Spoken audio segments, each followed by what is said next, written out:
So today we are going to start revision. మనకి syllabus అయిపోయిందండి.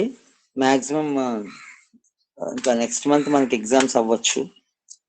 So now we are starting revision. Revision won't take more. And now ఇప్పుడు 11 to 12 ఏమా sir అదే పక్కింట్లోని తాతయ్య చనిపోయారు, attend అవ్వడం సార్ క్లాస్ అందుకని. సరే సరే సరే అమ్మ, దయచేసి అందరూ మ్యూట్ చేయండి. మీ వాయిస్ వినిపిస్తున్నాయి. సార్ సరే సరే అయితే సరే ఆఫ్ చేసుకోండి. Okay sir.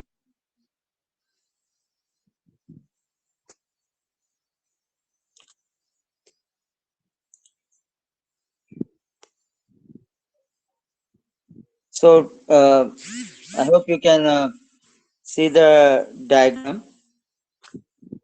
90% అడ్డేస్తాయి, మిగతా 10% మాత్రం మన భూమి మీద చేరుతుంది అనమాట. అందుకే ఎర్త్ తాలూకా టెంపరేచర్ మొత్తం భూమి మొత్తం మీద తీసుకుంటే ఎప్పుడు 25 degrees centigrade దాటదండి.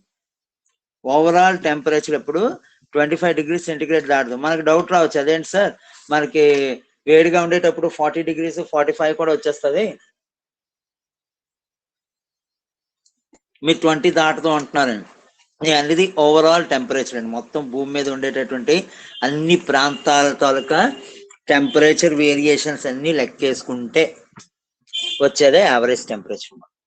Okay, so we know that our sun is a star. మన సూర్యుడు అతిపెద్ద నక్షత్రం అని మనకు తెలుసు. అఫ్ కోర్స్ ఈ యూనివర్స్ లో ఉండేటువంటి నక్షత్రాలు సూర్యుడు ఓన్లీ జస్ట్ బేబీ అనుకోండి, కానీ మనకు అది చాలా పెద్దదే. What are the main layers of the sun?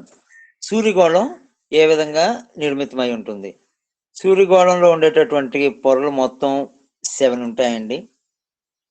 ఆ 7లోని 6 ముఖ్యమైనటువంటివి ఇన్నర్ లేయర్స్ అంటారు, అంతర్గత పొరలు అంటారు, అవి 3. తర్వాత ఎక్స్టర్నల్ లేయర్స్ అంటారు లేదా అవుటర్ లేయర్స్ అంటారు, బాహ్య పొరలు అంటారు, అవి 3. ఫస్ట్ ఆఫ్ ఆల్ సూర్యుడిలో హైడ్రోజన్ మండి హీలియం కింద మారేటటువంటి లేయరు సెంటర్ లో ఉంటుందండి. దాన్ని మనం కోర్ అంటారు. ఆ కోర్ని కప్పుతూ మనకి రెండో పొర అయినటువంటి వికిరణ మండలం కన్వెక్షన్ బ్యాండ్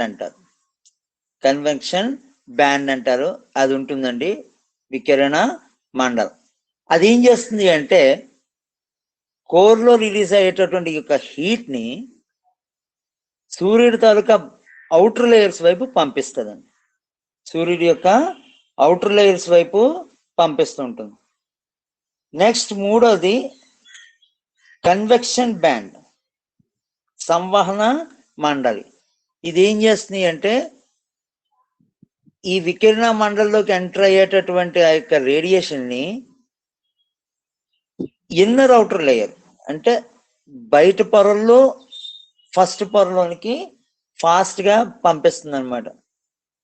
బయట పొరలో ఉండే ఫస్ట్ పొర అయినటువంటి 4th బ్యాండ్ దీప్తావరణము అంటాము, ఇంగ్లీష్ లో దీప్తావరణం అంటాం, ఇంగ్లీష్ లో ల్యూమినోస్పియర్ అంటారు. ఆ దీప్తావరణంలోనికి పంపిస్తుంది. మనకి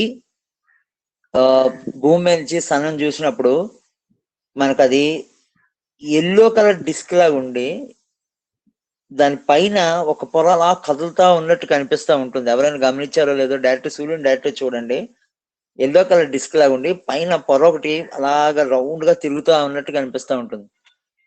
యాక్చువల్లీ అదే మన యొక్క దీప్తావరణం అనమాట, ల్యూమినోస్పియర్. దాని రేడియేషనే మనం లెక్కిస్తూ ఉంటాం. ఓకే, ఈ కన్వెన్షన్ బ్యాండ్ ఏం చేస్తుంది అంటే, సంవహన మండలి ఏం చేస్తుంది అంటే ఈ లోపల రేడియేషన్ బ్యాండ్ నుంచి వచ్చేటటువంటి ఆ యొక్క వికిరణాన్ని రేడియేషన్ ని ఫాస్ట్ గా ఈ యొక్క దీప్తావరణంలోనికి పంపించేస్తుంది. ఒకసారి యొక్క సన్ రేడియేషన్ అంటే లోపల ఉన్నటువంటి హీట్ కానీ దీప్తావరణంలోకి వచ్చాక దాని తాలూకా టెంపరేచర్ నియర్లీ 10 times పెరుగుతుందండి. దాని యొక్క టెంపరేచర్ నియర్లీ 10 times పెరుగుతుంది. ఫర్ ఎగ్జాంపుల్ కోర్ లో 5000 degrees సెంటిగ్రేడ్ డెవలప్ అయింది అనుకుంటే, ఈ యొక్క ల్యూమినోస్పియర్ లేదా దీప్తావరణం చేరేసరికి దాని టెంపరేచర్ 50,000 degrees సెంటిగ్రేడ్ అవుతుంది. జనరల్ గా ఈ యొక్క ల్యూమినోస్పియర్ అనేది కొన్ని thousands of kilometers వెడల్పు ఉంటుందండి. దానిపైన ఉండేదే వర్ణావరణం లేదా క్రోమోస్పియర్ అంటారు.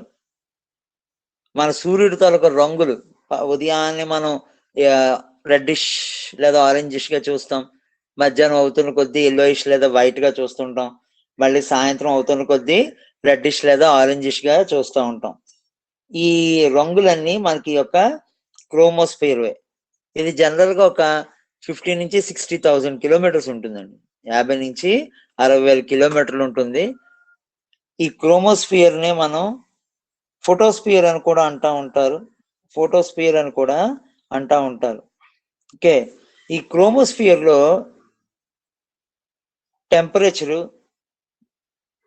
బాగా మళ్ళీ తగ్గిపోతూ ఉంటుంది. ఈ ల్యూమినోస్పియర్ కన్నా క్రోమోస్పియర్ టెంపరేచర్ కొంచెం తక్కువగా ఉంటుంది అన్నమాట, కొంచెం తక్కువగా ఉంటుంది. And the outer most layer, 6th layer, దాన్ని కరోనా అంటారు. సమ్ millions of kilometers ఉంటుంది దాని తాలూకా సైజు. సే 1 million kilometers లేదా 100 లక్షల వరకు ఉంటుంది అనుకోవచ్చు. బిలియన్స్ ఆఫ్ కిలోమీటర్స్ ఉంటుందండి. అది మాత్రం సంపూర్ణ సూర్యగ్రహణం, టోటల్ సోలార్ ఎక్లిప్స్ అప్పుడు మాత్రమే మన కంటికి కనిపిస్తుంది. టోటల్ సోలార్ ఎక్లిప్స్ అప్పుడు మాత్రమే మన కంటికి అది కనిపిస్తుంది అన్నమాట. అంతవరకు ఇది మన కంటికి ఏమీ కనిపించదు. అది కూడా కొన్ని క్షణాల వరకు మాత్రమే కనిపిస్తుంది ఈ యొక్క కరోనా అనేటటువంటిది. ఎప్పుడైనా సంపూర్ణ సూర్యగ్రహణం అప్పుడు చూస్తే మీకు సూర్యుడు ఎప్పుడైతే పూర్తిగా చంద్రుడి చేత కప్పబడిపోతాడో, అంటే భూమి చంద్రుడు మామూలు చంద్రుడి చేత కప్పబడిపోతాడో, అప్పుడు మనకి చుట్టూతొక రింగ్ లా కనిపిస్తుంది. అంటే రింగ్ కి వెలుపల బ్రైట్ గా మెరుస్తున్నటువంటి ఒక పార్ట్ కనిపిస్తుంది. ఒక రౌండ్ షేప్ లో ఉండదు, కొంచెం బాగా క్లమ్జీ షేప్ లో ఉంటుంది. దాన్నే కరోనా అంటారు. దాని తాలూకు టెంపరేచర్ దాదాపు మళ్ళీ ఒక 50 లక్షల డిగ్రీల సెంటిగ్రేడ్ వరకు కూడా ఉండే ఛాన్సెస్ చాలా ఎక్కువగా ఉంటాయన్నమాట. ఒక ఫోటాన్ లేదా ఇప్పుడు మన భూమి మీదకి వస్తున్నటువంటి ఒక ఎనర్జీ శక్తిలో, సౌరశక్తిలో ఒక చిన్న భాగం ఫోటాన్ అంటారండి. ఐన్స్టీన్ దానికి సమీకరణం ఇచ్చాడు, ఈజ్వల్ hν అనేటటువంటిది. ఆ కోర్ లో రిలీజ్ అయ్యి ఈ కరోనా వరకు చేరడానికి దానికి నియర్లీ 17,000 నుంచి 30,000 లేదా 40,000 సంవత్సరాలు పడుతుందండి. ఇది ఒక నమ్మలేని నిజం. You can check in internet.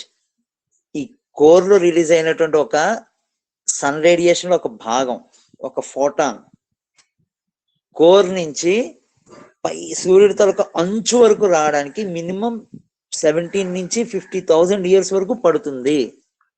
ఎప్పుడైతే సూర్యుడు అంచు వరకు వచ్చిందో వెంటనే అంతరిక్షంలోకి, ఈ యూనివర్స్ లోకి రిలీజ్ చేయబడుతుంది. ఆ రిలీజ్ అయినటువంటి రేడియేషన్ ఫోటానే మన భూమిని చేరడానికి 8.5 నిమిషాలు పడుతుంది.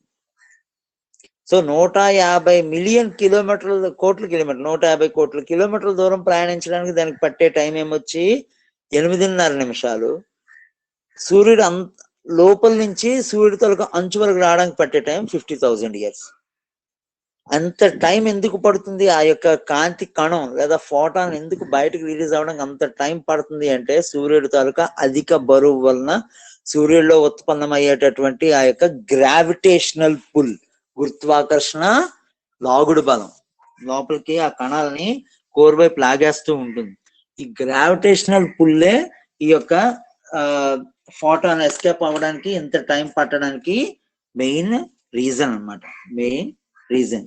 ఓకే, నౌ మనం సూర్యుడి తాలూకా బయట పొర గురించి మాట్లాడుకుందామండి. ఎందుకంటే